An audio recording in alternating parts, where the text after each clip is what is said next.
The Brave Daughter Who Saved Her Father, a true story from Anambra. It's a story that still sends shivers down the spine. A respected man, Peter Mokwa, returned home to Nigeria after spending 25 years working and living in New York. Like many Nigerians in the diaspora, he dreamt of retirement in peace. He had labored hard, built a beautiful mansion in his hometown of Enugu Ukwu in Anambra State, and decided it was time to enjoy the fruit of his sweat. But no one could have imagined the nightmare that awaited him, not even his beloved daughter, Ifunanya. For years, Peter had been a doting father, especially close to Ifunanya, his first daughter. They spoke often, even after he returned to Nigeria. But suddenly the call stopped. At first, she thought maybe he was busy, but weeks turned into months. After about 6 months of not hearing from her father directly, she said her dad could never be in need of money because he received a monthly pension of 5 She would often send money to him again, especially when they were not hearing from him, thinking that he probably ran out of cash. She tried calling. Sometimes it was her aunt that picked up, giving vague excuses. He's upstairs. He went out. I'm cooking. I'll tell him to call you. But Peter never called back. Deep down, Ifunanya knew something was wrong. Her father, who once called her every week, had now gone completely silent. Ifunanya was worried stiff, not knowing if he was dead or alive. In a series of videos wherein Ifunanya shared her testimony, to one of day she said the Holy Spirit whispered something to her. Go and save your father. She didn't hesitate. She took 2 weeks off work, boarded a plane and flew to Nigeria. After spending some days in Lagos, she made her way to the village, and what she met shocked her to the bone. The entrance to her father's compound had been blocked with a truckload of sand, as though someone wanted to lock the word out. She climbed over it and began banging on the gate. Her uncle and aunt came out, not to welcome her, but to insult her. They threw sand at her, called her a prostitute, told her to go back to where she came from, but she refused to leave. She stood her ground, and soon the noise attracted villagers and vigilante groups. When they learned who she was, the first daughter of Peter Mokwa, they were outraged.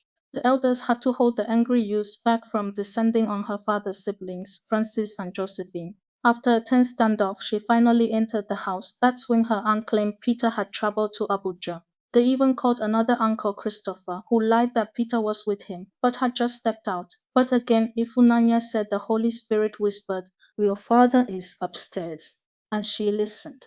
With the help of the villagers and vigilante group, she forced her way upstairs, and what she saw broke her heart. Her father, the once strong and proud man, was lying on a bare, dirty mattress. His body was skin and bones, his beard and nails long and unkempt, like someone abandoned to rot, his lips dry and white. He was dehydrated. The moment he saw her, his eyes lit up. He recognized her instantly. He had been waiting for her. She broke down and wept. But she didn't stop there. She took her father from that place of darkness, moved him to Lagos for treatment, and eventually flew him back to the US, where he could receive proper care and love. They later discovered that his siblings were already building another house right beside his mansion, using his own money, money he never authorized, pension money they kept accessing while they locked him away like a prisoner in his own home. They were arrested by the police. Let this be a lesson to all of us. Dear fathers and mothers in the diaspora and in Nigeria, don't put all your trust in siblings and extended family. Train your children to know your village and properties you own. Let them know their way home and route. If Peter had not trained Efonania well, if she didn't know where to go, if she wasn't strong in spirit and encouraged, he would have died in silence, unloved, unseen, forgotten. So many people have lost their lives not because they lacked money, but because they trusted the wrong people, often at the expense of their own wife and children. To every parent listening to this, keep your children involved regardless of gender. Don't cut them off from your plans because you think they are abroad, far away, female and young. Don't treat your wife like an outsider. The people you're trying to place, the siblings you're trying to empower may turn against you. Secure your retirement with wisdom, not emotion. Bring your wife and children closer. Today, Peter is alive because of one brave daughter. If Unania, may your kind never lack helpers in your own time of need. To all daughters out there, may God give you the strength and courage to fight for your parents when no one else. A daughter is a treasure. Have you seen something like this before in your own family or community?